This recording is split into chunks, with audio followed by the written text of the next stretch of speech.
সব স্কুলের ছেলে যে আনন্দ করতেছে, মিষ্টি টিষ্টি খাইতেছে দিতেছে, তে আমারে কয়, আমার লগের হিতে কয়, দোস্ত আমরা আর দুইজনের পরীক্ষার রেজাল্ট পরে দিব, এই সময় আনন্দ করে মজা পাইতাম না?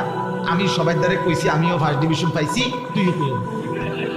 আমি যে বছর দাখিল পরীক্ষা দিই আমার সাথে এসএসসি দাখিল 1998 সালে, তো পরীক্ষা শেষ হয়েছে, তখন আপনার স্কুলের পরীক্ষা আগে হইতো আমারও সময়, এখন সমান সমান হয়, এসএসসি এবং দাখিল এখন সমান টাইমে হয়, কিন্তু আমাগো আমলে স্কুলের পরীক্ষা আগে হতো, আমাগো পরীক্ষা একটু পরে শেষ হয়েছে। তো রেজাল্ট যে সময় দিছে এই সময় স্কুলের রেজাল্ট আগে দিছে, এসএসসির রেজাল্ট। আমার ওই দাখিল পরীক্ষা 1998 সালে, তো এসএসসি পরীক্ষা আগে হয়েছে, আগে রেজাল্ট দিছে এই 10 দিন আগে খুব সম্ভব। তো আমি তো কুমিল্লা শহরে, আমার বাসা ঠাকুরপাড়া ছিলাম, আমার আব্বা ঠাকুরপাড়া বড় মসজিদের ইমাম সাহেব ছিলেন, আমার আব্বা 43 বছর এক মসজিদের ইমাম ছিলেন আলহামদুলিল্লাহ। তো আমাদের শহরে স্কুলের ছেলেদের রেজাল্ট দিয়ে দিছে, তারা তখনকার ফার্স্ট ডিভিশন সেকেন্ড ডিভিশন পাইছে, স্টার মার্কস পাইছে, তখন A+ ছিল না আমাদের সময়, স্ট্যান্ড এবং স্টার ফার্স্ট ডিভিশন লিখা ছিল।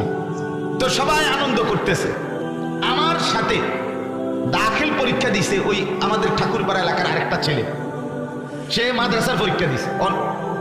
এলাকার সব স্কুলের ছেলে যে আনন্দ করতেছে, মিষ্টি টিষ্টি খাইতেছে দিতেছে, তে আমারে কয়, আমার লগের হিতে কয়, দোস্ত আমরা আর দুইজনের পরীক্ষার রেজাল্ট পরে দিব, এই সময় আনন্দ করে মজা পাইতাম না? আমি সবাই দ্বারে কইছি আমিও ফার্স্ট ডিভিশন পাইছি, তুইও পেয়ে। বিশ্বাস করে আমার পুরো মনে আছে আমার এই বুদ্ধি দিতে,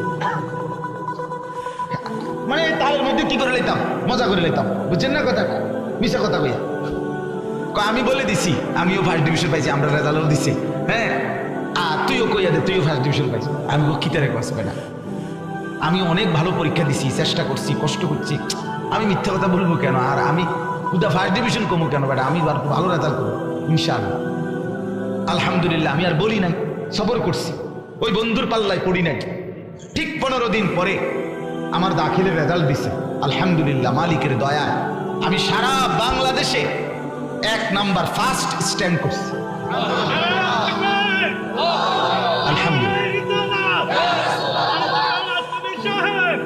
বুঝছেন কিনা বল বিষয়টা কি? তাই তখন 20 জন স্ট্যান্ড করত সারা বাংলাদেশে, 1 2 3 এরকম 20 জন সর্বোচ্চ, এর মধ্যে আমি ফার্স্ট 1 নাম্বার হয়েছি সম্মিলিত মেধা তালিকা, মানে সায়েন্স আর্টস এবং সাধারণ বিভাগ আর কারিগরি, এই 4 বিভাগ মিলাইয়া ফার্স্ট হয়েছে, সব বিভাগ মিলে আলহামদুলিল্লাহ, এবং বিজ্ঞান বিভাগ থেকে।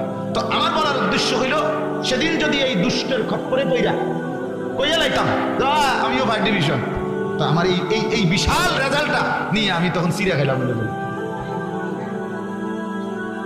ওই বন্ধুর খপ্পরে পড়লে আমি কি ধরা খেলাম নাইলে? আমি বলি না, আমার একটা উদাহরণ দিলাম আর কি। এই জন্য বাপ আমার, ছেলেরা নওজোয়ান তোমাদেরকে বল, অসংখ্য ছেলে তোমরা নষ্ট হয়ে গেছো বন্ধুর খপ্পরে। বন্ধুর খপ্পর তুমি খেয়াল করে দেখো, তুমি মনে করে দেখো, আজকে তোমারে দিবানিশি নারীর আড্ডা, জুয়ার আড্ডা, মদের আড্ডা, মোবাইলের অস্থির ছবির আড্ডায় তোমার কোনো না কোনো সমবয়সী বন্ধু অভ্যস্ত বানাইছে। তুমি মনে করে দেখো, তোমার একটা শয়তানের মতো চুল, ইবলিস জানোয়ারের মতো চুল, হাইওয়ান কাফের মুশরিকের মতো একটা চুল বানায় দিছে তোমারে কোনো বন্ধু নামের দুষ্ট শয়তান। তোমারে একবেলা কোনোদিন এতবার পেশাব করো, একটা বার পানি নিতে মন চায় না, পেশাব করে টয়লেট পেপার নিতে মন চায় না। আহা, মুসলমানের ঘরে জন্ম নেওয়া সন্তান এরকম কুত্তার স্বভাব হইতে পারে না। এটা তো সরাসরি কুত্তার স্বভাব, এটা তো সরাসরি কুত্তার স্বভাব, সরাসরি কুত্তার স্বভাব। প্রস্রাব করে যে পানি নেয় না, ঢিলা কুলুক টয়লেট পেপার ব্যবহার করে, এ তো সরাসরি কুকুরের স্বভাব। মানুষের আখলাক কোত্থেকে আসলো? তারা মানুষ মাত্রই সৃষ্টিগতভাবে পরিচ্ছন্নতাপূর্ণ, এটা তার সত্তা। এই জন্য এটার প্রমাণ কি?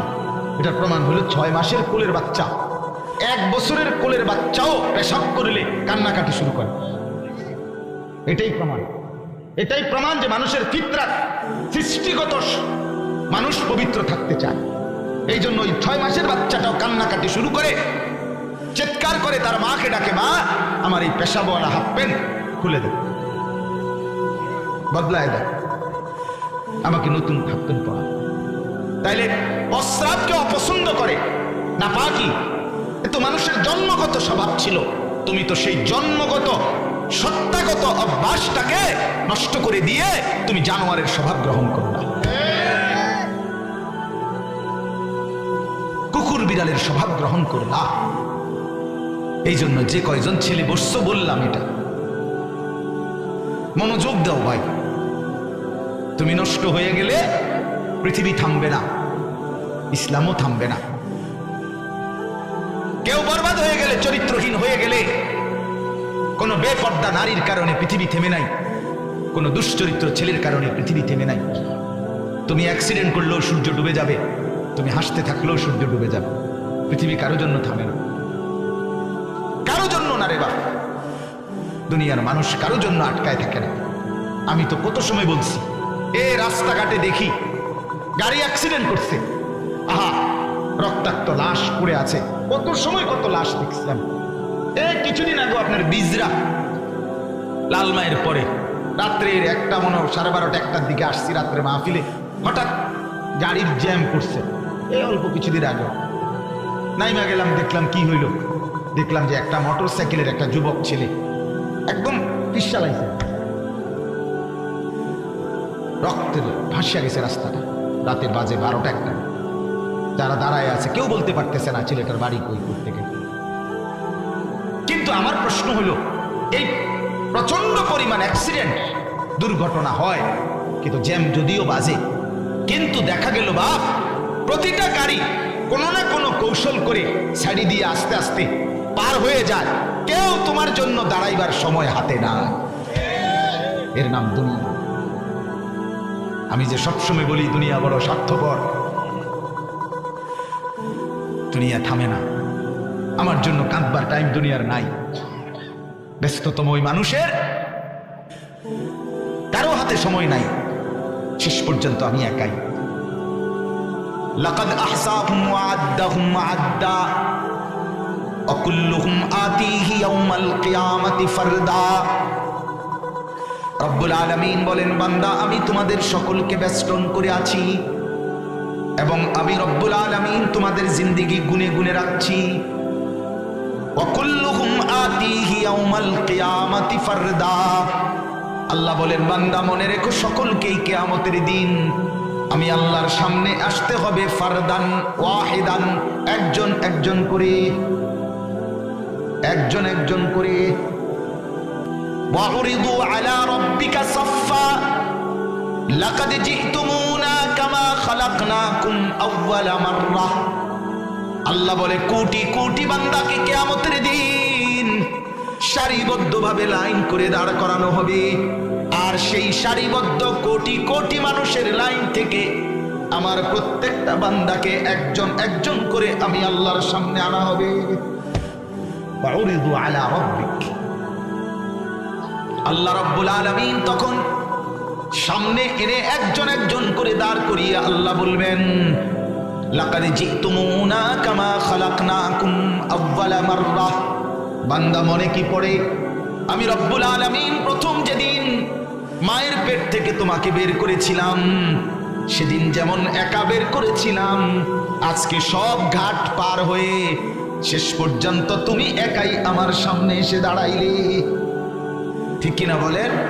স্ত্রী কই, ছেলেরা কই, মেয়েরা কই, বন্ধুরা কই, নেতা কই, কর্মী কই, দল কই, বাহিনী কই, ব্যাংকের টাকাগুলো কই, সম্পত্তি আর জমিগুলো কই, ফার্নিচারগুলো কোথায়, আসবাবগুলো কোথায়? কিচ্ছু নাই। ইয়াবদুল মুজরিমু লাউ ইফতাদি বিবানিহ। রব্বুল আলামিন বলেন, হাসরের ময়দানে প্রত্যেকটা নাফরমান বলতে বলতে আল্লাহকে বলবে, মাওলা ছেলেটাকে নিয়ে নেন, মেয়েটাকে নিয়ে নেন, আমার স্ত্রীকে নিয়ে নেন, আমার তামাম ভাই বোন আত্মীয় স্বজন মা বাপ, ওয়ামান ফিল আরদি জামিআ, গোটা পৃথিবীর সমস্ত মানুষকেও প্রয়োজনে জাহান্নামে দিয়ে দেন। মাওলা বিনিময়ে আমি আল্লাহ আমাকে একাই আপনি বাঁচিয়ে দেন, সব প্রয়োজনে ফেলে দেন, সবাইরে জাহান্নামে দিয়ে হলেও আমারে বাঁচিয়ে দেন। রব্বুল আলামিন বলবে, কেন বান্দা, তোমার হিসাব তুমি দাও। লা তাজিরু ওয়াজিরাতুন বিজরা উখরা। রব্বুল আলামিন বলেন, কারো বোঝা হাসরের ময়দানে কেউ বহন করবে না, কেউ না। ফাইদা নুফিখা ফিস-সূর ফালা আনসাবা বাইনাহুম ইয়াওমাইদিন ওয়ালা ইয়াতাসাআলুন। রব্বুল আলামিন বলেন, ইসরাফিলের ফু যখন দ্বিতীয়বার দিবে, সমস্ত মানুষ যখন কবর থেকে হাসরের ময়দানে দাঁড়াবে, লক্ষ কোটি কোটি মানুষ কেউ কাউকে বংশের আত্মীয়তার সম্পর্কের কোনো পরিচয় দিবে না। ওয়ালা ইয়াতাসাআলুন, কেউ কাউকে ভালো মন্দ কিছুই জিজ্ঞেস করবে না।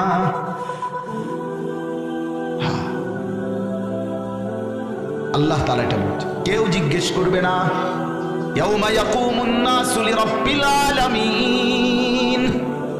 রব্বুল আলামিন বলে, কিয়ামতের সেই কঠিন ময়দানে রব্বুল আলামিনের সামনে সমস্ত মানুষ দাঁড়িয়ে থাকবে।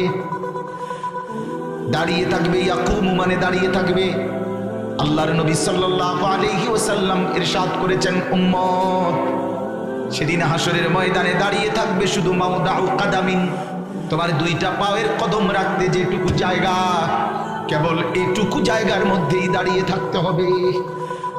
মাউদাউ কাদাম, শুধু কদম রাখার জায়গাটুকু। খোদার কসম বন্ধু, বাপ আমাকেও বলি, আপনাকেও বলি, যুবক তোকেও বলি, বাপ মুরব্বী আপনাদেরকেও বলি, আল্লাহর নবী বলছেন, উম্মত এই কদমটুকু রাখবে শুধু, ডানে বামে সামনে পিছনে, এক সেকেন্ডের জন্য নড়তেও পারবে না, ঘুরতেও পারবে না, এক সেকেন্ডের জন্য বসতেও পারবে না। লক্ষ লক্ষ বছর, কোটি বছর, যতদিন, যত হাজার বছর, হাসরের ময়দানের একদিন আল্লাহ বলছে 50,000 বছর।